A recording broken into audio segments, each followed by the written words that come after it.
Esta noche vamos a estudiar una profecía que no se encuentra en Daniel y Apocalipsis, pero está muy estrechamente relacionada con lo que hemos estado estudiando. Lo que quisieras ahora es poner en la pantalla, ese que está ahí, déjame ver, ese es el que tiene 4, sí. Vamos a poner en la pantalla el cuadro que hemos estado usando para estudiar durante esta semana. Y vamos a repasar la secuencia de los reinos, desde los días cuando escribió Daniel hasta que se establece el reino eterno.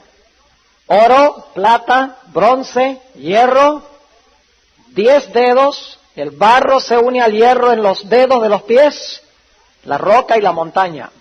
Daniel 7 cubre el mismo material, león, oso, leopardo, dragón, 10 cuernos, cuerno pequeño en vez del barro, el juicio, cuando el Hijo del Hombre viene sobre la nube al anciano de grande edad, y luego vino el tiempo en que los santos poseyeron el reino. Luego vimos en Apocalipsis el capítulo 13, león, oso, leopardo, dragón, 10 cuernos, y luego nos dimos cuenta claramente que la bestia va a tener ¿cuántas etapas? Va a tener 2 etapas. La primera duró ¿cuánto tiempo? 1260 años. Y la segunda etapa todavía no ha llegado, pero va a venir muy pronto. Ahora, en Apocalipsis 12 encontramos la misma secuencia. Tenemos el Antiguo Testamento, no se menciona león, oso, leopardo explícitamente, pero sí está el dragón, están los 10 cuernos, están los 1260 años, y luego dice que la tierra ayuda a la mujer, y entonces luego dice que el dragón se aira contra la mujer, contra el remanente que guarda los mandamientos de Dios y tiene el testimonio de Jesús. Así que tenemos otra vez cuántas etapas de persecución en Apocalipsis 12. 2, los 1260 años y la persecución final contra el remanente de Dios. Ahora, ¿cuál es el gran poder perseguidor en estas profecías? ¿Cuál es el poder que persigue violentamente al pueblo de Dios? El cuerno pequeño, que en Apocalipsis 13 se le llama ¿qué? Se le llama la bestia. Ese es el gran poder perseguidor del pueblo de Dios. Ahora, esta noche nosotros vamos a estudiar una profecía que cabe, ya les voy a decir, ¿ven ustedes a donde dice bestia? Bajo Apocalipsis 13, vamos a estudiar esa sección donde dice barro, cuerno pequeño, bestia 2 veces, 1260 años y dragón airado. Ese va a ser el renglón que vamos a estudiar esta noche. Es decir, no vamos a comenzar allá con el león, ni vamos a hablar del oso, ni del leopardo, ni del dragón, ni de los 10 cuernos. Vamos a hablar directamente del cuerno pequeño. Pero en los escritos del apóstol Pablo no se le llama el cuerno pequeño. En los escritos del apóstol Pablo se le llama el hombre de pecado. Ahora vamos a ponerle un poquito, vayan conmigo a 2 Tesalonicenses 2 y vamos a ponerle un marco histórico a esto. Vamos a ponerle un marco histórico. ¿Cuándo se está realizando esto que describe el apóstol Pablo? Mientras ustedes están buscando 2 Tesalonicenses 2, déjenme preguntarles, ¿cuál es el último poder que va a gobernar el mundo antes que Cristo venga, que será destruido cuando Cristo venga? El cuerno pequeño y la bestia. ¿Vimos eso claramente? Que el último poder que gobierna el mundo es el cuerno pequeño y la bestia. Está claro, ¿verdad? Ahora, yo sé que este poder que describe el apóstol Pablo es lo mismo que el cuerno pequeño, es lo mismo que la bestia, no solamente por las características que vamos a notar, sino porque el apóstol Pablo dice que este poder será destruido cuando el Señor Jesucristo venga. Así que si el hombre de pecado va a ser destruido cuando Cristo venga, entonces pregunto, ¿es el último poder que va a gobernar el mundo? Claro que sí. Ahora, yo pregunto, ¿bajo qué imperio estaba viviendo el apóstol San Pablo? Esto es muy importante, estaba viviendo bajo el imperio romano. Es decir, que lo que va a describir el apóstol Pablo está en el ¿qué? En el futuro. Él está viviendo en el tiempo de Roma. ¿En el tiempo de cuál animal? No, de la bestia no. Del dragón. Roma es el dragón, en todos, ¿verdad? Él está viviendo en los tiempos del dragón. Quiere decir que lo que él va a describir viene después de ¿qué? Después del dragón, después de Roma. ¿Está claro? Ahora, para entender 2 de Tesalonicenses 2, necesitamos entender algo en cuanto a 1 de Tesalonicenses primero. Vayan conmigo a 1 de Tesalonicenses, el capítulo 4 y el versículo 15. 1 de Tesalonicenses 4 y el versículo 15. Dice, por lo cual os decimos esto en palabra del Señor, que nosotros que vivimos, que habremos quedado hasta la venida del Señor. ¿Qué impresión está dejando el apóstol Pablo allí? ¿Qué impresión está dejando? De que cuando venga Cristo, los que están viviendo en su tiempo van a estar aún ¿qué? Vivos. Sí, porque dice, por lo cual os decimos esto en palabra del Señor, que nosotros que vivimos, que habremos quedado hasta la venida del Señor, no seremos delanteros a los que durmieron. Porque el mismo Señor, con aclamación, con voz de arcángel y con trompeta de Dios, descenderá del cielo, y los muertos en Cristo resucitarán primero. Luego nosotros, los que vivimos, ahí está otra vez, seremos los que quedamos. Juntamente con ellos seremos arrebatados en las nubes a recibir al Señor en el aire, y así estaremos siempre con el Señor. ¿Qué impresión está dando el apóstol Pablo? Está dando la impresión de que él y aquellos a quienes le está escribiendo van a estar vivos cuando Cristo venga. Pero eso no es lo que quiso decir el apóstol Pablo. Lo que él está diciendo es que si Cristo viniera, está hablando como si Cristo viniera en su época, pero no está prediciendo que Cristo va a venir en su época. Es como la hermana White. A veces la hermana White dice que ella participó en eventos futuros con los 144,000, pero lo hizo en el presente. Lo que está diciendo Pablo es que si Cristo viniera ahora, entonces los muertos van a resucitar y nosotros los que estamos vivos seremos arrebatados con él en las nubes. Ahora, sabemos a ciencia cierta que el apóstol Pablo no creía que Cristo iba a venir en sus días. Y eso lo encontramos en 2 de Tesalonicenses, el capítulo 2. Porque fíjense, nos dice en 1 de Tesalonicenses 5 que cuando el apóstol Pablo dijo estas palabras, alguna gente dejó de trabajar. Digo, si Cristo viene pronto, entonces no trabajemos más. Y la iglesia se llenó de un montón de gente ociosa. Entonces el apóstol Pablo ve necesario escribir una segunda epístola, corrigiendo la mala comprensión que tenían de la primera, de lo que él había dicho. Versículo 1 del capítulo 2 de 2 de Tesalonicenses. Empero, os rogamos, hermanos, en cuanto a la venida, la palabra venida allí es la palabra parusía, muy importante palabra, más adelante en el capítulo. Dice, empero os rogamos, hermanos, en cuanto a la venida de nuestro Señor Jesucristo y nuestro recogimiento a Él, que no os mováis fácilmente de vuestro sentimiento, ni os conturbéis, ni por espíritu.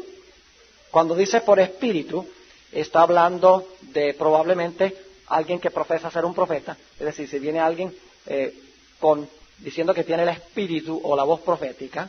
Ni por palabra, es decir, alguien que trae el chisme de que el apóstol Pablo me dijo que Jesús iba a venir en nuestros días. Ni por carta, es decir, aún una carta que viene firmada por Pablo, dice, no os mováis fácilmente de vuestro sentimiento, ni os conturbéis, ni por espíritu, ni por palabra, ni por carta, como nuestra, como que el día del Señor está cerca. ¿Qué está diciendo el apóstol Pablo? El día del Señor no está cerca. Óigame. Ahora, si la venida del Señor no está cerca en los días de Pablo, ¿por qué Pablo diría tal cosa? Volvamos a la profecía que hemos estudiado esta semana. La profecía de Daniel 7 y Apocalipsis 13. Yo pregunto, ¿el imperio romano fue el último imperio que gobernó? ¿El Imperio Romano fue el último poder que va a gobernar el mundo? No. ¿Qué viene después del Imperio Romano? 1260 años. Luego la tierra va a ayudar a la mujer. Luego a la bestia se le va a sanar la herida. Y luego viene Cristo para destruir a este poder. Pablo está diciendo, y se va a referir a Daniel 7, está diciendo las profecías de Daniel 7 y Apocalipsis 13, bueno, Apocalipsis 13 no había sido escrito todavía, pero Daniel 7 sí, está diciendo la profecía de Daniel 7 indica de que el Señor Jesucristo no va a venir en nuestros días. Van a pasar muchos siglos, un par de milenios, antes de que Cristo venga. Noten el versículo 3.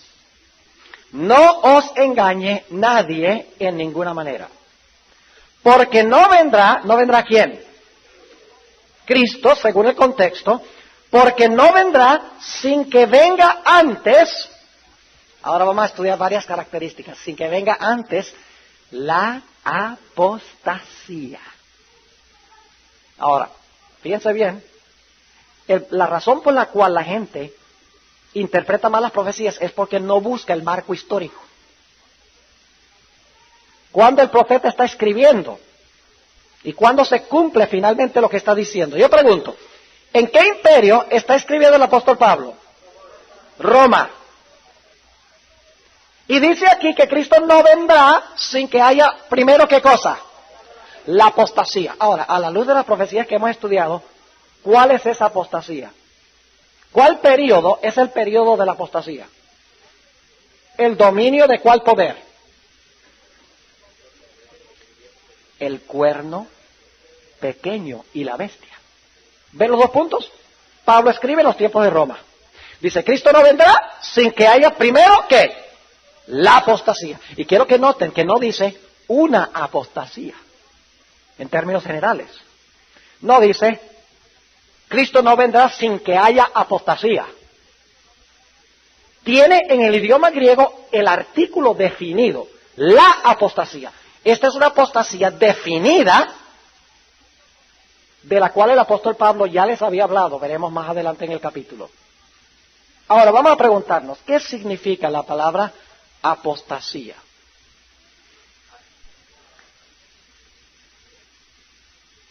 Yo pregunto, ¿una persona que desde su nacimiento es atea, es una apóstata? No. ¿Sabe lo que significa apostasía? Significa cuando una persona perteneció y se salió. Es más, esta palabra apostasía viene del griego apostenai, que se usa en los escritos de los escritores clásicos de Roma para describir a un barco que el ancla no es suficientemente pesada y está arrastrando el ancla cuando el viento sopla y se está yendo del puerto. No puede irse del puerto al menos que haya estado en el puerto. Ahora el apóstol Pablo en Efesios también dice que no seamos llevados de acá para allá por todo viento de doctrina. ¿Ven? Ahora yo pregunto entonces, ¿esta apostasía va a ser una tremenda apostasía? ¿La apostasía? Claro que sí. ¿Es una apostasía específica? Muy específica. La apostasía significa que una vez los que apostatan estaban con Dios y se extraviaron. ¿Cómo no? Sigamos leyendo el versículo 3. No os engañe nadie en ninguna manera, porque no vendrá sin que venga antes la apostasía. Y ahora escuchen. Y se manifieste, esa palabra manifieste, ¿saben cuál es esa palabra manifieste? La palabra apocalipsis.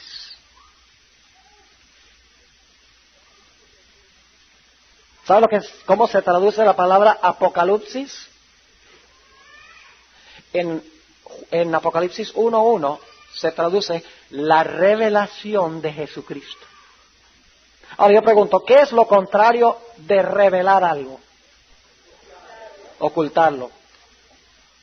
Este poder en los días de Pablo, ¿cómo está? oculto. Pero en un tiempo, ¿qué va a hacer? Se va a manifestar o se va a revelar por lo que es. Ahora, dice, se manifieste el hombre de qué? El hombre de pecado. Ahora escuchen bien. ¿Saben ustedes que todas estas profecías, la de Daniel 7, la de Apocalipsis 13 y esta de Segunda de Tesalonicenses 2, enfatiza que este es un poder que depende del hombre? En Daniel 7 dice que este poder, el cuerpo pequeño, tiene ojos de hombre. Y los ojos en la Biblia representan sabiduría. Recuerden que estamos hablando de símbolos. Y es decir, este es un sistema que depende de la sabiduría humana. En Apocalipsis 13, la bestia tiene número de hombre. ¿Cuál es el número del hombre? El 6, ¿verdad? ¿Qué día fue creado el hombre? El sexto día. Este es un sistema que quiere quedarse en el sexto día y no quiere el séptimo.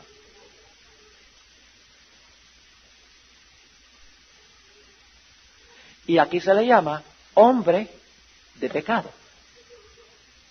Los tres pasajes enfatizan que en realidad este es un sistema que depende sobre la sabiduría y las proezas que humanas.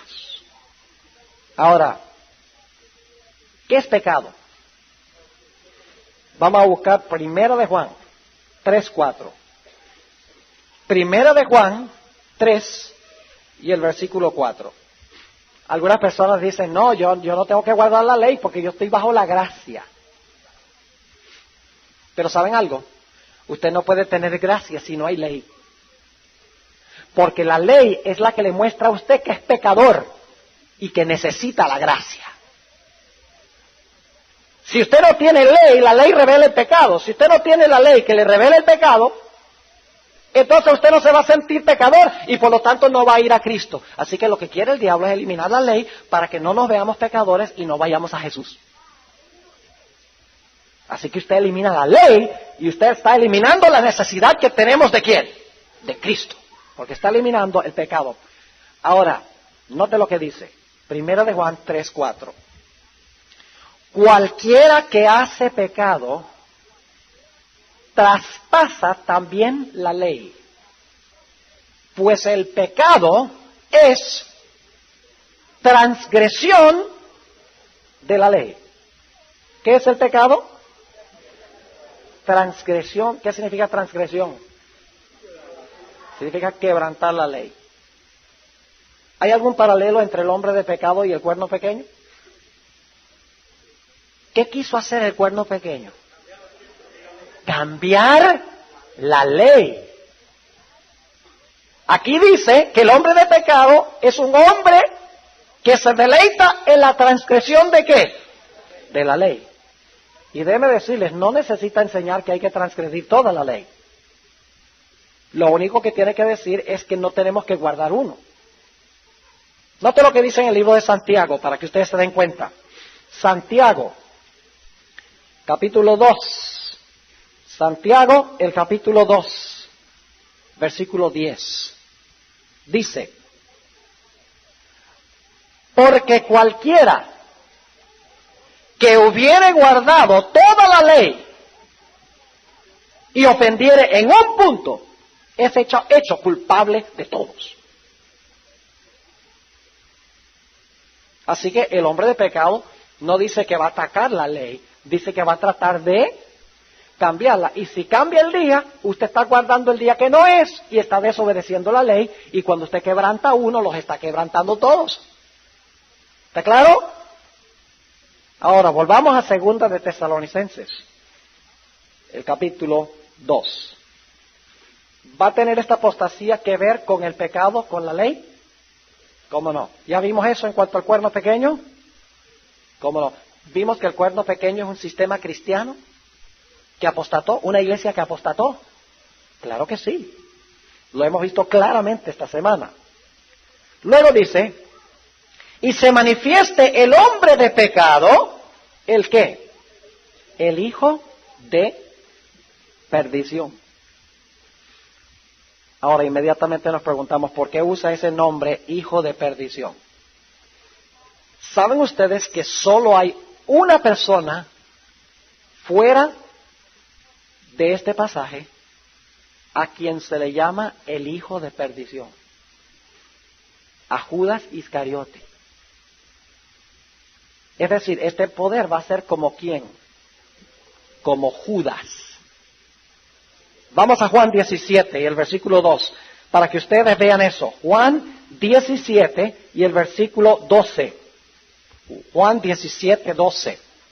Dice, cuando estaba con ellos en el mundo, yo los guardaba en tu nombre, y los que me diste, yo los guardé, y ninguno de ellos se perdió, sino ¿quién?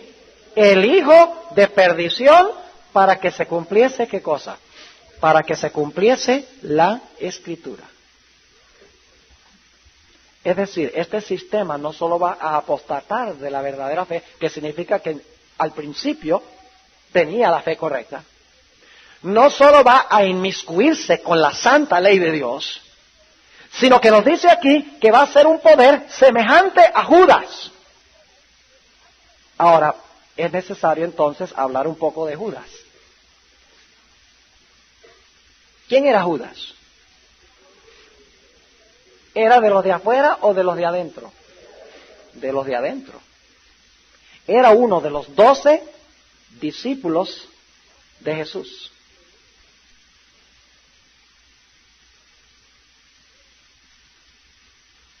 ¿Qué era Judas? ¿Cuál era su trabajo? Era el tesorero. Le gustaba la plata. ¿Qué les parece? Vamos a ver para qué le gustaba. Juan 12. Mantengan su lugar ahí en 2 de Tesalonicenses, porque vamos a volver allá de otros textos que vamos a leer. Vamos a Juan 12 y el versículo 6. Dice, mas dijo, esto es cuando la mujer ungió los pies de Jesús, ¿recuerdan? Mas dijo esto no por el cuidado que él tenía de los pobres, porque él dijo, esto debería haberse vendido y dado a los pobres, sino porque era ladrón y tenía la bolsa y traía lo que se echaba en ella. Yo pregunto, Judas profesaba querer mucho a los pobres, pero ¿qué hacía? Amontonarse la ¿qué? La plata.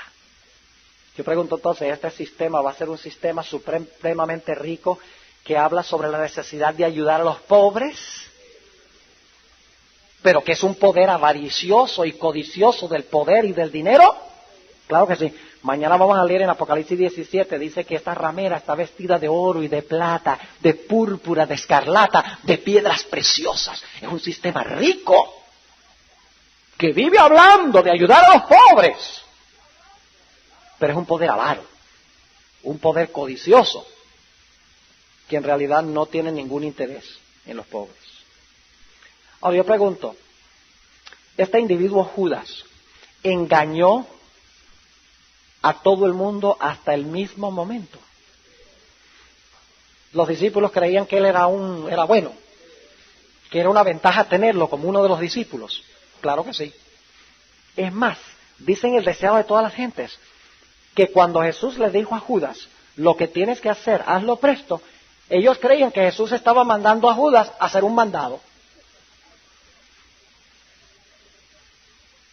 Y dice la sierva de Dios de que ellos consideraban que este era un hombre que era una bendición tenerlo en el círculo especial de los discípulos. El punto clave es que el anticristo de 2 de Tesalonicenses, el capítulo 2, no va a ser un ateo que ataca a Cristo desde afuera, sino que va a ser un sistema que profesa a Cristo y que lo va a traicionar. Note lo que dice Juan 13 y el versículo 18. Juan 13 y el versículo 18.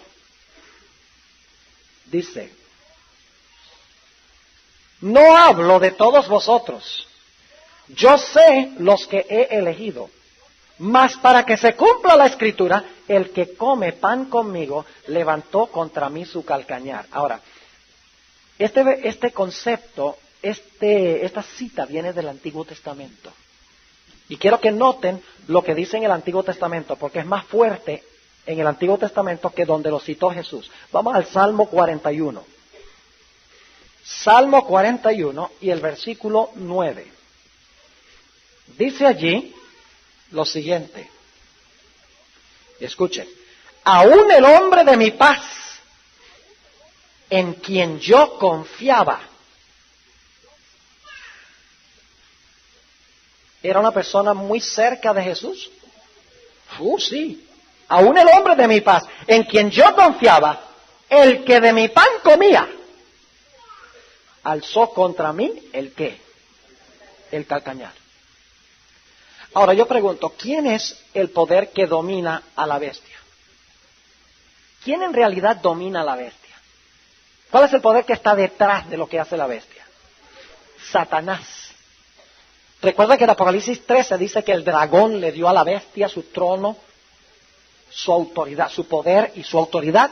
Es decir, la bestia recibe el poder del dragón. El cuerno pequeño también sale de la cabeza del dragón. El dragón representa a los gobiernos del mundo, pero ¿quién es el que está detrás de esto? Es Satanás.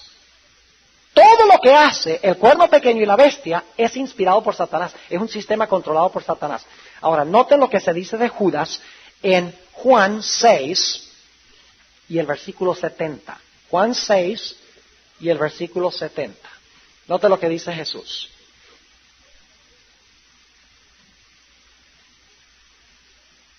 Jesús le respondió, ¿no he escogido yo a vosotros 12 y uno de vosotros es diablo? Ahora, ¿qué significa uno de vosotros es diablo? ¿Será que el diablo se disfrazó de Judas? No. Escuchen, el diablo se manifiesta en el mundo a través de los sistemas que usa. Vamos a anotar uno o dos textos más para que entiendan cómo es que se volvió el diablo. Lucas 22 y el versículo 3 y 4. Lucas 22 y el versículo 3 y el versículo 4. Dice, y entró Satanás en Judas. ¿Cómo es que Judas es diablo? Porque el diablo se le metió. Yo pregunto, ¿el cuerno pequeño, el diablo se le metió? A la bestia, ¿el diablo se le metió? Es un sistema cristiano apóstata. Dice tener poder para cambiar la ley. Es un sistema rico, pero avaro, que dice amar a los pobres. Pero que cuando hay un desastre en Latinoamérica, dice todos los gobiernos del mundo, manden ayuda.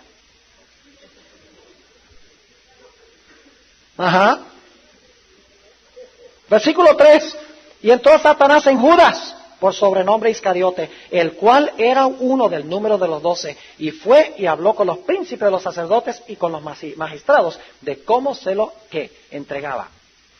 Yo pregunto, este sistema del cual hemos estudiado esta semana, entregó a muerte a los santos de Dios, a los magistrados y a los gobernantes. Lo mismo que hizo Judas, lo hizo ¿qué? El sistema. Ahora notemos un texto más sobre esto mismo. Note lo que dice en Juan 13 y el versículo 2. Juan 13 y el versículo 2. Dice, y la cena acabada, como el diablo ya había metido en el corazón de Judas, hijo de Simón Iscariote, que le entregase. Es decir, Judas entregó a Cristo porque ¿quién quería que se lo entregara? Satanás. ¿Quién está detrás del poder de la bestia? ¿Quiere usted estar en un sistema que está controlado por Satanás? Dicho sea de paso, leímos un texto anoche de Apocalipsis 18 a donde dice que Babilonia está llena de todo espíritu inmundo, de toda ave sucia y aborrecible. ¿Eso suena como un lugar donde le gustaría estar a usted? Por eso Dios dice, salid de ella, pueblo mío. ¿Cómo entregó Judas a Jesús? Hmm. ¿Cómo entrega este sistema a Jesús? Fíjense, con un beso. Capítulo 26 de Mateo, versículo 48 al 50. Mateo 26 y el versículo 48 al 50 dice: Y el que le entregaba les decía, o les había dado señal diciendo: al que yo besare, aquel es, prendedle. ¿Al que yo qué? Besare. Y luego que llegó a Jesús, dijo: salve, maestro, y le besó. Y Jesús le dijo: amigo, ¿a qué vienes? Entonces llegaron y echaron mano a Jesús y le prendieron. En otro de los evangelios dice: entregas al maestro con un beso. ¿Profesaba Judas ser leal a Jesús? Solo hasta el último momento la gente descubrió que él era un anticristo. El punto clave es que el enemigo de Cristo no se levanta de afuera, sino ¿de dónde? De adentro de la iglesia. ¿A dónde debemos esperar al anticristo entonces? Allá en Israel. Se va a levantar allá en Jerusalén. ¿Se va a sentar dónde? En la iglesia. Vamos a mirarlo. Vamos otra vez a 2 de Tesalonicenses 2. Versículo 3. No os engañe nadie en ninguna manera, porque no vendrá sin que venga antes la apostasía. Se manifiesta el hombre de pecado, el hijo de perdición. Y ahora escuchen el versículo 4. ¿Qué hablaba el cuerno pequeño? Grandes cosas. ¿Y la bestia qué hablaba? Grandes cosas y blasfemias. ¿Qué es blasfemia? Debe preguntarles, cuando nosotros queremos el perdón de los pecados, ¿qué necesitamos hacer? ¿Orar a quién? Orar al Padre. ¿A través de quién? A través de Cristo. Es decir, ¿quién es el que se encuentra verdaderamente en el templo? Cristo intercediendo por nosotros delante de su ¿qué? De su Padre. Dice en Hebreos 7:25 que Él vive siempre para interceder por nosotros. Usted recuerda que hablamos de blasfemia. Blasfemia es cuando un hombre se declara Dios. Y cuando dice que tiene poder ¿de qué? De perdonar pecados. Jesús dijo: no llames a ningún hombre en esta tierra tu Padre. Porque uno es vuestro Padre, el Dios que está en el cielo.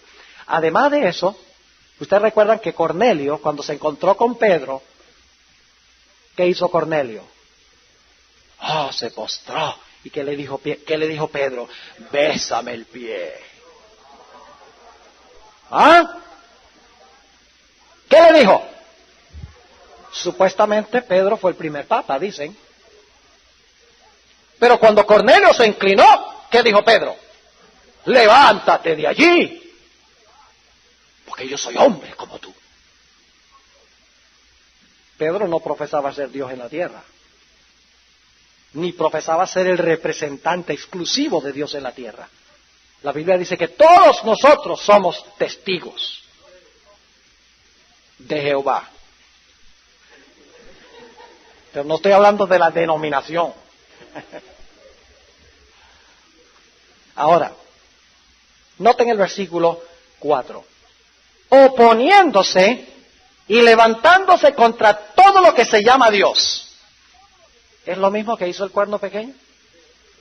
Cuando habló blasfemias contra el Altísimo. Es lo mismo. Yo pregunto entonces, ¿este hombre de pecado es el mismo cuerno pequeño? ¿Es la misma bestia? Claro que sí. Oponiéndose y levantándose contra todo lo que se llama Dios o que se adora. ¡Wow! También quiere exigir ¿qué cosa? ¿Qué exige la bestia en Apocalipsis 13?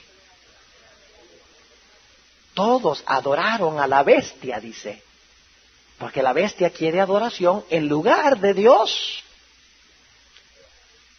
Por eso este sistema es tan peligroso, porque todo lo que enseña este sistema es para extraviar los ojos de la gente de Cristo y de Dios y ponerlos en la iglesia y en los sacerdotes.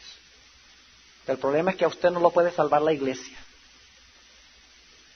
A usted no lo puede salvar un sacerdote, solo lo puede salvar Dios y Cristo. Por eso es tan serio lo que hace la bestia. Es asunto de salvación. Porque si usted está mirando a donde no es, se va a perder. Dice, oponiéndose y levantándose contra todo lo que se llama Dios o que se adora. Tanto que se asiente en el templo de Dios como Dios, haciéndose parecer Dios. Por si acaso. Yo creo que podría haber dicho eso de una forma más sencilla. Podría haber dicho, se hace Dios. Pero fíjense lo que dice, se sienta en el templo de Dios como Dios, haciéndose parecer Dios. Es decir, es uno que cree que puede tomar el lugar de ¿quién? De Dios. Ahora, ¿qué es el templo de Dios? ¿Vamos bien? ¿Qué es el templo de Dios? ¿Saben lo que dice los falsos sistemas proféticos? Escuchen bien.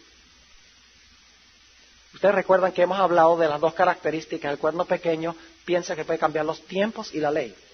No solo ataca la ley, sino la interpretación profética correcta. ¿No es cierto? ¿Qué hace Dios para contrarrestar eso? Él levanta un remanente que guarda los mandamientos de Dios y tiene ¿qué cosa? Un verdadero profeta que va a mostrar cómo las profecías se van a cumplir en verdad. Dios levanta el remanente para contrarrestar la bestia y el cuerno pequeño. ¡Qué tremenda responsabilidad, hermanos y hermanas, nos ha dado Dios como adventistas del séptimo día! Hay que mostrarle a la gente estas cosas. Yo no quiero que nadie se pierda.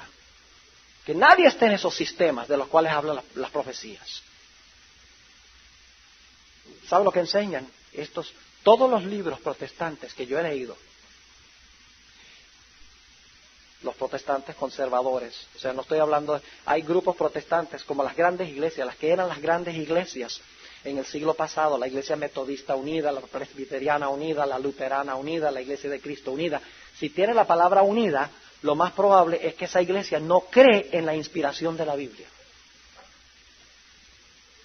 Dice que la Biblia era un producto de esa época y no creen que la Biblia haya profetizado nada. Lo que dicen es que los autores de la Biblia escribieron las profecías después que ocurrieron las cosas para hacerlas pasar por profecías. Iglesias cristianas. Pero a esas no me refiero porque esas iglesias están muriendo. Las iglesias que están creciendo son las iglesias evangélicas. Las iglesias conservadoras que creen en la inspiración de la Biblia, por lo menos dicen creer, y quieren poner su vida en armonía con lo que dice la palabra de Dios. ¿Saben ustedes que sin excepción todas estas iglesias enseñan, y entre los grandes líderes que enseñan esto, está Tim LaHaye? ¿Han oído hablar de Tim LaHaye? Hal Lindsey. ¿Han oído de Hal Lindsey? La agonía del planeta Tierra. Pat Robertson. Uno que ha caído de la gracia, Jimmy Swaggart. Benny Hinn. Nómbrenme cualquiera de esos. Uno gordito, ¿cómo es que se llama? John Hagee. ¿Saben que han visto a John Hagee alguna vez? Que tiene su iglesia por allá en Texas. Sin excepción, escuchen lo que les voy a decir, todos estos evangelistas de la televisión creen que cuando aquí dice que se va a levantar el anticristo en el templo de Dios, que se va a reconstruir el templo en Jerusalén y que allá se va a sentar un anticristo que es ateo y que ataca a la iglesia cristiana, los que quedan de la iglesia cristiana, los que no se fueron en el rapto secreto. Es decir, ellos dicen, el anticristo todavía no se ha levantado. El cuerno pequeño y la bestia, eso nada tiene que ver con cosas que han pasado. ¿Está eso en armonía con lo que hemos estudiado esta semana? No, porque las profecías se cumplen en cadena, ¿sí o no? Un evento después de otro evento después de ese, sin interrupción, sin interludios, sin paréntesis. Por eso Dios nos ha dado este sistema. Él dice, yo quiero que tú sepas exactamente dónde estamos en la historia. Y yo quiero que tú sepas cuáles son los poderes peligrosos del mundo, para que te escapes del poder de ellos. Ahora, ¿qué es el templo de Dios? Bueno, una cosa les puedo decir, el templo de Jerusalén no es el templo de Dios. Vayan conmigo a Mateo 21. Mateo 21. ¿Recuerdan ustedes la entrada triunfal? Cuando Jesús entró triunfalmente a Jerusalén. ¿Dónde terminó Jesús su entrada triunfal? No, ese día, cuando entró en la entrada triunfal, ¿hasta dónde llegó? Al templo. Y yo quiero que ustedes noten cómo llamó Jesús el templo. Dice en el versículo 11, versículo 12, y entró Jesús en el ¿qué? En el templo de Dios. ¿Dónde entró Jesús? ¿Cuál era el templo de Dios en este tiempo? No, en este tiempo no era la iglesia, era el templo de Jerusalén. Dice que entró al templo de Dios, este es el templo literal. Sigue diciendo, y echó fuera todos los que vendían y compraban en el templo, y trastornó las mesas de los cambiadores y las sillas de los que vendían palomas, y les dice, escrito está, mi casa. ¿Cómo lo llamó? Mi casa. Yo pregunto, ¿el templo de Jerusalén, cuando Jesús entró, era el templo de Dios? ¿Era la casa de Cristo? Claro que sí, pero ahora vayan al capítulo 21 y el versículo 33. Ve, lo que pasa es que las iglesias no estudian estas cosas. Sencillamente escuchan lo que dice un predicador. Por ejemplo, uno de los pasajes favoritos que usa la gente para mostrar la doctrina del rapto secreto es Primera de Tesalonicenses 4, a donde dice, el mismo Señor descenderá con aclamación, con voz de arcángel y con trompeta de Dios. Ellos dicen, esa es la venida secreta de Cristo. Yo nunca he oído una trompeta secreta. La voz del arcángel, ¿no es? Levántate. Y con aclamación significa con grito. En inglés se usa la palabra shout. Y usan ese pasaje para hablar de que Cristo 7 años antes que venga en gloria va a venir a llevarse a los cristianos secretamente al cielo. Cuando el pasaje enseña exactamente lo contrario. Que la segunda venida de Cristo será gloriosa y poderosa. Ahora, noten el versículo 33. Oíd otra parábola. Jesús está en el templo enseñando esto. Fue un hombre, padre de familia, el cual plantó una viña. ¿Qué representa la viña? El pueblo de Israel. En un momento va a estar claro eso. La cercó de vallado, es decir, le puso una cerca, esa es la ley. Cavó en ella un lagar y edificó una torre. La torre es el templo. Y la dio a renta a labradores y se partió lejos. ¿Quiénes son los labradores de la viña? El pueblo literal de Israel. Y ahora escuchen. Y cuando se acercó el tiempo de los frutos, envió sus siervos a los labradores para que recibiesen sus frutos. Mas los labradores, tomando a los siervos, al uno hirieron, al otro mataron y al otro apedrearon. Esto está hablando de lo que pasa desde el momento cuando Dios escoge a Israel y lo hace su pueblo en el monte Sinai hasta el cautiverio de Babilonia. Lo que hicieron fue todo el tiempo apedrear y maltratar a los profetas de Dios. Ahora, Dios los sacó de Babilonia, los libró del cautiverio y les dio otra oportunidad. Note lo que dice el versículo 36. Fíjense qué misericordioso es Dios. Envió de nuevo otros siervos, más que los primeros. E hicieron con ellos de la misma manera. Finalmente les mandó a su hijo. ¿Quién es el hijo? Cristo. Diciendo, tendrán respeto a mi hijo. Mas los labradores, viendo al hijo, dijeron entre sí, este es el heredero, venid, matémosle y tomemos su heredad. Y tomado, le echaron fuera de la viña. ¿Murió Jesús fuera de Jerusalén? ¿Cómo no? Y le mataron. Ahora Jesús hace una pregunta. Pues cuando viniere el Señor de la viña, ¿qué hará a aquellos labradores? ¿Qué va a hacer con ellos? Dice Jesús. Y ellos no han caído en cuenta que Él está hablando es de ellos. Versículo 41, dícenle, a los malos destruirá miserablemente, y su viña dará a renta a otros labradores, que le paguen el fruto a sus tiempos. ¿Qué va a hacer? ¿Le va a ser quitado el reino a quiénes? A los judíos, y le va a ser dado a otros, ¿qué? Labradores. Versículo 43, por tanto os digo, que el reino de Dios será quitado de vosotros. ¿Y será qué? Y será dado a gente que haga los frutos de él. ¿Qué representan los frutos? ¿Qué son los frutos? ¿Los frutos de qué?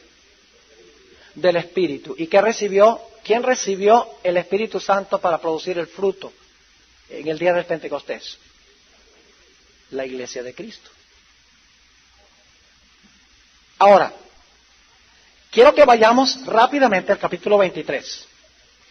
Jesús sigue enseñando en el templo, sigue hablando en el templo, y cuando termina sus enseñanzas en el templo, note lo que dice, empezando en el versículo 30. Versículo 29 de Mateo 23. Ay de vosotros, escribas y fariseos hipócritas, porque edificáis los sepulcros de los profetas y adornáis los monumentos de los justos. Y decís, si fuéramos en los días de nuestros padres, no hubiéramos sido sus compañeros en la sangre de los profetas. Pero ya están planeando matar a Cristo. Así que testimonio dais a vosotros mismos que sois hijos de aquellos que mataron a los profetas. Vosotros también henchid la medida de vuestros padres. ¿Qué significa henchir la medida? Significa que la copa se llenó. Henchid la medida de vuestros padres. Y luego le dice, serpientes, generación de víboras, ¿cómo evitaréis el juicio del infierno? Por tanto, he aquí yo envío a vosotros profetas y sabios y escribas, y de ellos a unos mataréis y crucificaréis, y a otros de ellos azotaréis en vuestras sinagogas, y perseguiréis de ciudad en ciudad, para que venga sobre vosotros toda la sangre justa que se ha derramado sobre la tierra, desde la sangre de Abel el justo, hasta la sangre de Zacarías, hijo de Baraquías, al cual mataste entre el templo y el altar. De cierto os digo que todo esto vendrá sobre esta generación. Jerusalén, Jerusalén, que matas a los profetas y apedreas a los que son enviados a ti. ¿Cuántas veces quise juntar tus hijos como la gallina junta sus pollos debajo de sus alas y no quisiste? Y ahora escuchen, he aquí, vuestra casa os es dejada desierta. Cuando Jesús entró ¿a dónde? Al templo de Dios. Y Jesús dijo, esta es ¿qué? Mi casa. Pero cuando termina de hablar en el templo y lo rechazan, Él sale y dice ¿qué cosa? Vuestra casa os es dejada desierta. Así que el templo de Jerusalén, ¿la casa de quién es? No es de Cristo. No es el templo de Dios. Ahora, ¿qué es el templo de Dios? ¿Creen ustedes que sería bueno que el mismo apóstol Pablo nos explicara qué es el templo de Dios? Yo creo que Pablo sería el mejor intérprete de lo que es el templo de Dios. Vamos rápidamente a 2 de Corintios, el capítulo 6. 2 de Corintios 6. Debe preguntarles, ¿qué era lo que habitaba en el templo? ¿Cómo se llamaba la gloria que estaba en el templo? La Shekinah, la gloria de Dios estaba en el templo. Ahora, nota lo que dice 2 de Corintios 6 y el versículo 14. No os juntéis en yugo con los infieles, porque ¿qué compañía tiene la justicia con la injusticia? ¿Y qué comunión la luz con las tinieblas? ¿Y qué concordia Cristo con Belial? ¿O qué parte el fiel con el infiel? ¿Y qué concierto el templo de Dios con los ídolos? Porque vosotros sois el templo de Dios. ¿Cómo? Él está hablando a la iglesia de ¿qué? De Corinto. ¿Y qué está diciendo? Ustedes son ¿qué? Entonces, ¿qué es el templo hoy en día? La iglesia.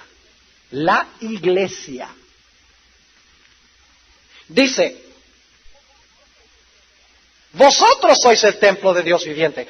Como Dios dijo, habitaré y andaré en ellos, y seré el Dios de ellos, y ellos serán mi pueblo.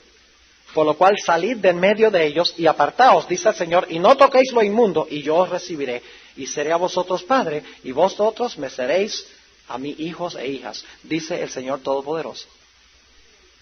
¿Qué es el templo de Dios? La iglesia de los Corintios. Y cualquier otra iglesia, porque no solamente dice a los Corintios que es el templo de Dios. Ahora, note lo que dice en 1 de Corintios, el capítulo 3. 1 de Corintios 3, y vamos a leer los versículos 16 y 17. ¿No sabéis que sois qué? ¿Es la misma expresión que hallamos en 2 de Tesalonicenses? Sí. Y dicho sea de paso, los corintios no eran judíos, eran paganos la mayoría. ¿No sabéis que sois templo de Dios? Y ahora, ¿cuál es la Shekinah? ¿Y que el Espíritu de Dios mora en vosotros? Así que cuando el anticristo se sienta en el templo de Dios, ¿a quién le está quitando el puesto? A Dios, al Espíritu Santo. Dice, versículo 17, si alguno violare el templo de Dios, Dios destruirá al tal, porque el templo de Dios, el cual sois vosotros, santo es. Ahora, dos textos más, rapidito. Libro de los Efesios 2. Efesios 2. Y el versículo 19. Efesios 2, 19. Yo quiero que esto quede clarísimo. ¿Ustedes creen que es bueno dejar que Pablo nos diga qué significa el templo de Dios? ¿O ustedes creen que es mejor dejar que Benny Hinn nos diga qué es el templo de Dios? Yo creo que es mejor dejar que Pablo explique a Pablo. Note lo que dice Efesios, el capítulo 2 y el versículo 19. Así que ya no sois extranjeros ni advenedizos. Está hablando de los gentiles, ¿verdad? Sino juntamente ciudadanos con los santos y domésticos de Dios. Ahora escuchen. Edificados sobre el fundamento de los apóstoles y profetas, siendo la principal piedra del ángulo Jesucristo mismo. ¿Cuáles son los fundamentos de este nuevo templo? ¿Piedras? ¿Cuáles son los fundamentos? ¿Es este un templo literal o espiritual? Espiritual, porque dice que están edificados sobre los fundamentos de los apóstoles y profetas. Usted no edifica a una estructura como esta encima de una persona. ¿Y quién es la piedra principal del ángulo? Cristo. En el cual, compaginado todo el edificio, va creciendo para ser un templo santo en el Señor. ¿Qué es el templo? La iglesia. Entonces, volvamos a 2 de Tesalonicenses 2 y hagámonos la pregunta. ¿De a dónde se va a levantar el anticristo? ¿Va a ser un poder eclesiástico? Claro que sí, está clarito aquí. Ahora, vamos a estudiar rápidamente el resto. Versículo 5 de 2 de Tesalonicenses 2. El apóstol Pablo dice, ¿no os acordáis que cuando estaba todavía con vosotros os decía esto? Es decir, esto no es nada nuevo, yo ya se los dije a ustedes. ¿Cómo es que no se acuerdan? Y el versículo 6 dice, y ahora vosotros sabéis lo que impide. En los días del apóstol Pablo había algo que impedía que se manifestara este hombre de pecado. Dice, y ahora vosotros sabéis lo que impide para que a su tiempo se manifieste. Yo pregunto, ¿había algo en los días de Pablo que estaba impidiendo que este poder se manifestara? Según este versículo, ¿había algo que estaba impidiendo que este poder se manifestara? Sí, dice, hay uno que impide. En inglés la palabra es one who restrains. Ahora yo pregunto, ¿qué es lo que no hacía posible que se manifestara este poder? ¿Cuándo es que este poder se levantó y podía ejercer su poder? Cuando pudo emplear ¿qué cosa? El poder civil. Es decir, lo primero que había que hacer era quitar ¿qué cosa? El poder civil para que la iglesia pudiera ejercer control. Déjenme leerles una cita aquí del libro Conflicto de los Siglos, muy interesante. La página 53, dice la sierva de Dios, y esto es una traducción. La hermana Guaya escribió en inglés, y a veces las traducciones no las traducen estrictamente como debe ser. Así que yo les voy a decir cómo dice esto, aquí en la traducción y cómo dice en inglés. Dice en la traducción, el espíritu de avenencia. La palabra en inglés es compromise. El espíritu de avenencia y de transacción fue coartado. En inglés dice, was restrained.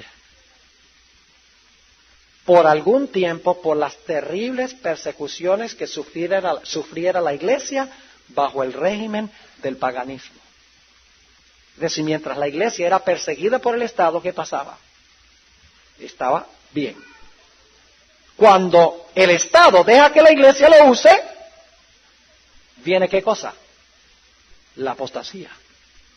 Ahora, volvamos a 2 de Tesalonicenses 2, dice en el versículo 7, porque ya está obrando el misterio de iniquidad.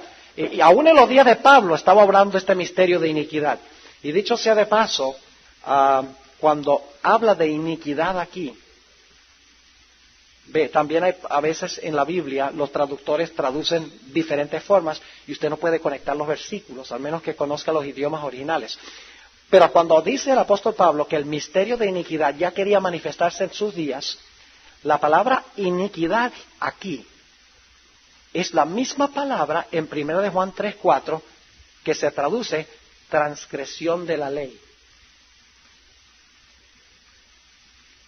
En inglés, por eso dice, the mystery of lawlessness is already at work. El misterio que ataca la ley ya estaba obrando en los días del apóstol Pablo. Solo estaba esperando que fuera quitado ¿qué cosa? El poder imperial para luego sentarse y dominar la bestia. Ahora, yo pregunto, ¿este poder iba a tener más que una etapa? ¿Cómo no? Note lo que dice el versículo 8. Y entonces será manifestado aquel inicuo, la misma palabra otra vez, lawless one, al cual el Señor matará con el espíritu de su boca y destruirá con el resplandor de su venida. Yo pregunto, ¿es este el último poder que va a gobernar el mundo? ¿Antes que Cristo venga? Sí, porque aquí dice claramente que lo matará con el espíritu de su boca y lo destruirá con el resplandor de su parusía, de su venida. Ahora, ¿cuál es el último poder que tenemos en Daniel 2? Antes de la venida de Cristo.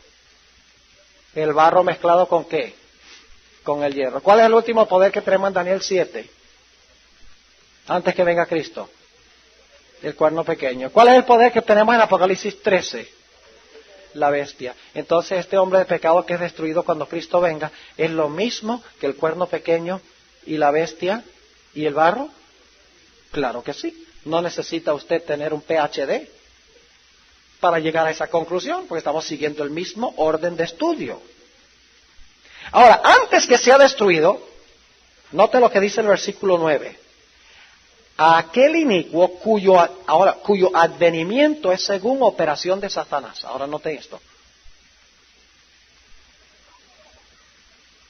El versículo 8 nos dice que este poder va a ser destruido con el resplandor ¿de qué? De la parusía de Jesús. El resplandor de la venida de Jesús. Pero ahora escuchen, antes que Cristo venga en su venida, en su parusía,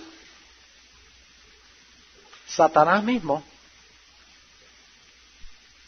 va a falsificar esa venida de Cristo. Y ustedes, ¿cómo sabemos eso, pastor?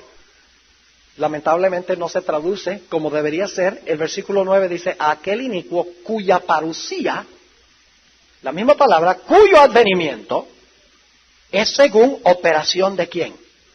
de Satanás. Es decir, este poder es destruido por la parucía de Cristo, por su venida. Pero antes, dice que hay uno que viene en su parucía.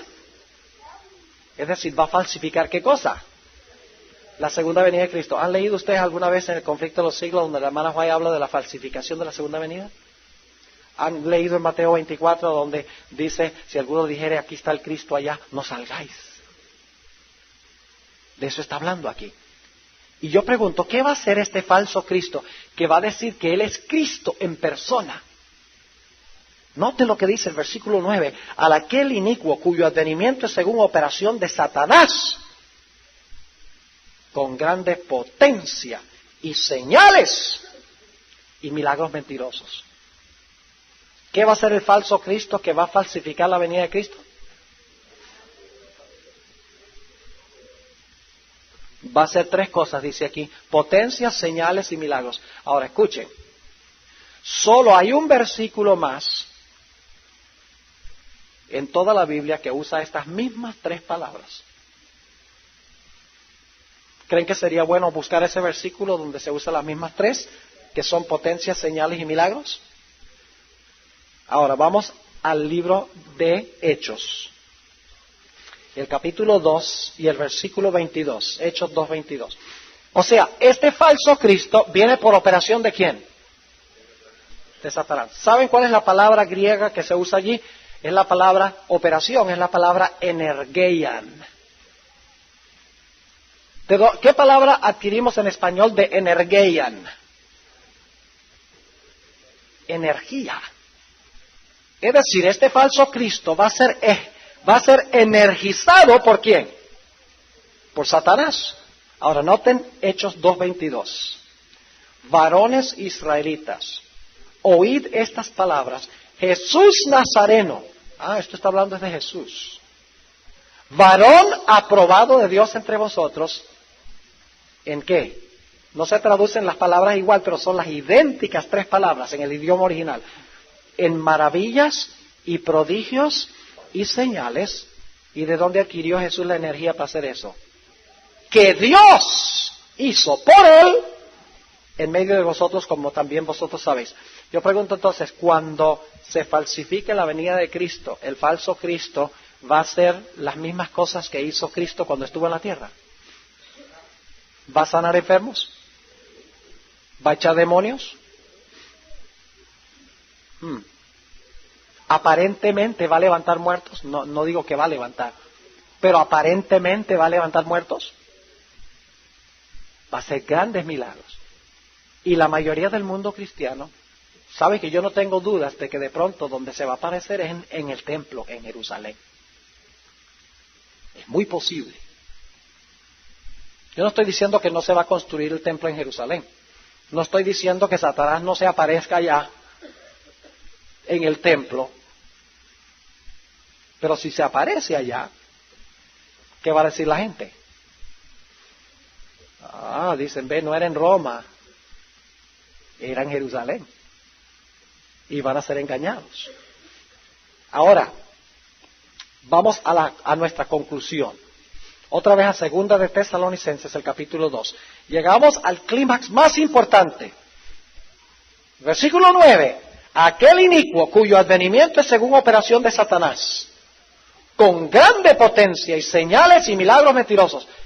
O sea que las iglesias que dependen sobre los milagros y las señales y los prodigios serán fácilmente engañadas. Entonces, si no podemos confiar en los milagros y los prodigios y las señales, porque el diablo también lo puede hacer, ¿sí o no? El diablo también hace señales, prodigios y milagros, todo lo que hizo Cristo. Entonces, ¿cómo sabe usted si es Cristo o si no es Cristo? Sigamos leyendo, versículo 10. Y con todo engaño de iniquidad, ahí está otra vez la palabra lawlessness, con todo engaño de los que quieren transgredir o desobedecer la ley, en los que perecen. Ahora, ¿por qué perecen? Por cuanto no recibieron el amor de la ¿qué? De la verdad para ser salvos. ¿Por qué? ¿Por qué la gente sigue los milagros y las señales y la potencia y todas estas cosas milagrosas. ¿Por qué razón? ¿Por qué creen que este es Cristo cuando es el anticristo? Porque no aman, ¿qué? La verdad. Y eso es lo triste, ¿saben? Las iglesias cristianas hoy en día les encanta lo sensacional y lo espectacular. Al menos que no hay saltería y baile y palmadas y saltos y gritos. Dicen, la gente no sabe adorar. Al menos que haya sanamientos y lenguas y lo espectacular. Dice, no, eso no puede ser de Dios. Pero mi Biblia dice que los que se guían por milagros, señales y prodigios serán engañados.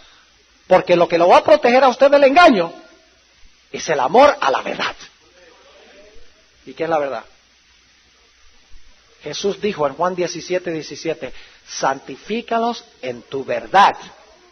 Tu palabra es verdad. ¿Cuánto de la palabra? Así que menos esa parte que dice que el séptimo día es el sábado de Jehová tu Dios. Menos esa parte. ¿Ah? ¿Incluye eso? Yo pregunto, si yo fuera un curandero,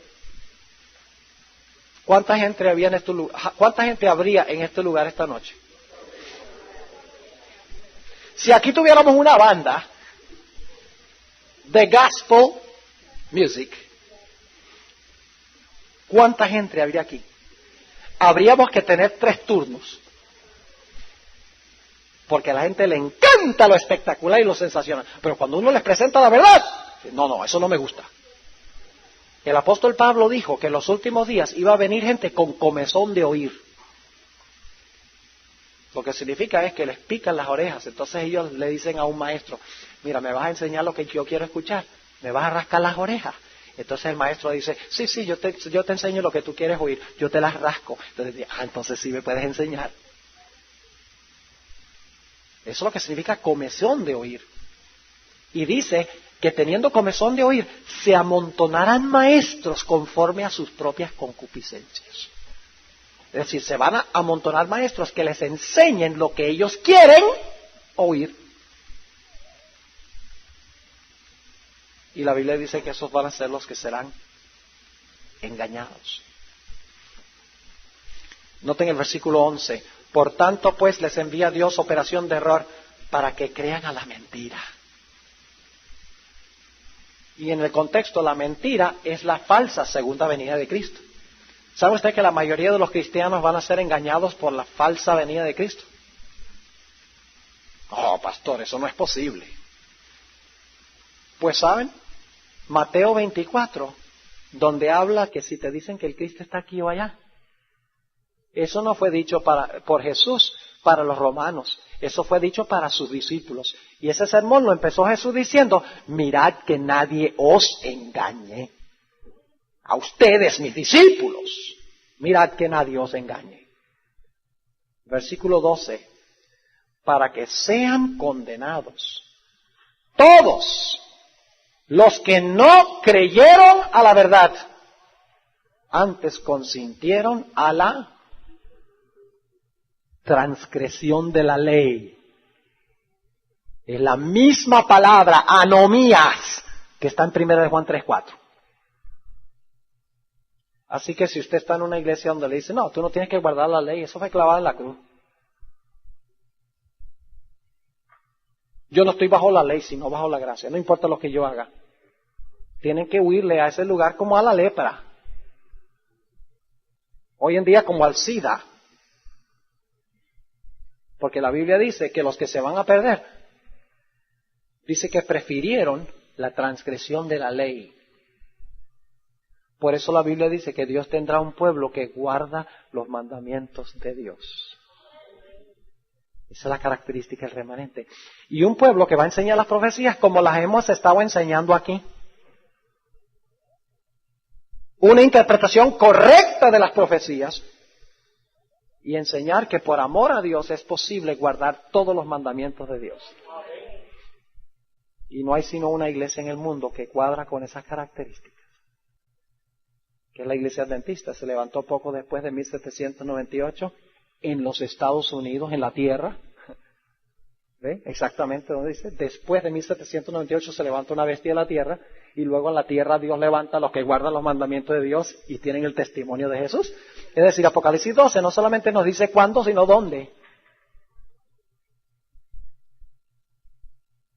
Y que enseña que debemos guardar todos los mandamientos de Dios, inclusive el sábado, y que tiene una interpretación correcta de las profecías. ¿Entendieron el pasaje que estudiamos esta noche? Qué fácil es cuando dejamos que la Biblia se explique ella misma, ¿verdad? Si usted quiere saber quién es el hijo de perdición, no busque en los periódicos. ¡Ay! Ten misericordia, Señor. Se para un predicador y dice cualquier disparate. Dice, ¡no, el anticristo! ¡Ese es Saddam Hussein! Y todo el mundo en la iglesia, ¡amén! Cuidado con eso. Cuidado con eso. Si queremos saber quién es el hijo de perdición, buscamos esa expresión en otras partes de la Biblia. Si queremos saber qué es el templo de Dios, lo buscamos en la Biblia. Si queremos saber qué significa el hecho de que se deshace de la ley, lo buscamos en la Biblia. Otro poder que dice, si quiere colocarse en lugar de Dios, buscamos eso del cuerno pequeño. Dejamos que la Biblia se explique sola. Y entonces ya usted no especula, usted no le está metiendo a la Biblia nada, no está inventando nada, está sacando de la Biblia lo que Dios ya metió allí.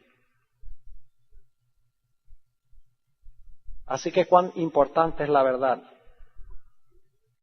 ¿Cuán importante?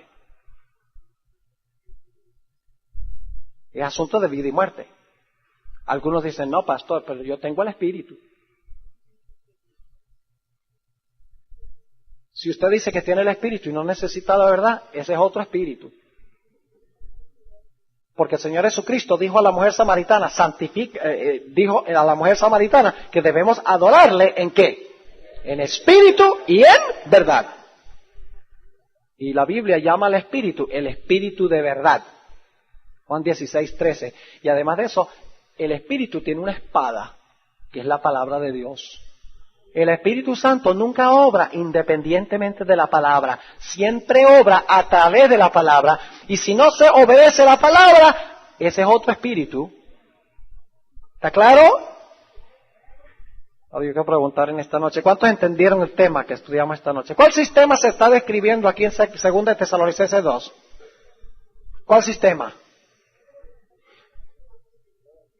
El cuerno pequeño. ¿Y cuál sistema es ese en el mundo hoy? ¿Roma qué? Roma papal. Todas las características están claras. ¿Profesa ser una iglesia cristiana? ¿Profesa tener a Dios en la tierra? ¿Profesa haber cambiado la ley? ¿Se levantó después del tiempo cuando escribe el apóstol Pablo?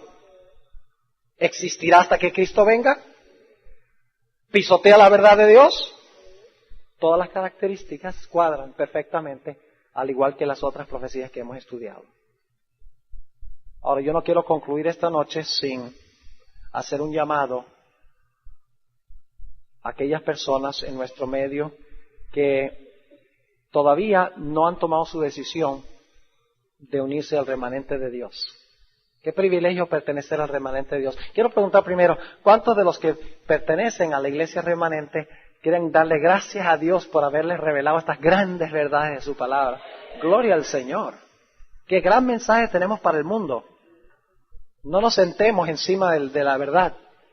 Dejemos alumbrar nuestra luz. Yo quiero hablar con aquellas personas que todavía no han hecho su decisión de pertenecer al remanente. Anoche tuvimos varios. Quiero preguntar en esta noche, ¿hay alguien que quiere decir, yo quiero salir del mundo, yo quiero salir de cualquiera de estos sistemas y yo quiero, por la gracia de Dios, prepararme para finalmente pertenecer a la iglesia remanente de Dios? ¿Alguien quiere levantar la mano y decirle eso al Señor Jesús? Gloria a Dios. Varios de los que anoche. Gloria al Señor. ¿Alguien más? Gloria a Dios. Los que levantaron la mano anoche. Está levantando la mano ahora. Gloria al Señor. ¿Hay alguno más que no levantó la mano anoche que quisiera hacerlo esta noche? Para tener una oración especial por usted. Digo, no, es demasiado difícil porque ¿qué va a pensar mi familia? ¿Qué va a pensar mis amigos? ¿Qué van a pensar la gente, compañeros de trabajo? No vale la pena pensar en nada de eso. Porque es menester obedecer a Dios antes que a los hombres. Y Dios se encargará de arreglar las cosas. ¿Hay alguien más aquí en esta noche que quisiera decir al Señor Jesucristo, yo quisiera prepararme para en el futuro unirme a la iglesia remanente del Señor? Bien, vamos a tener una palabra de oración.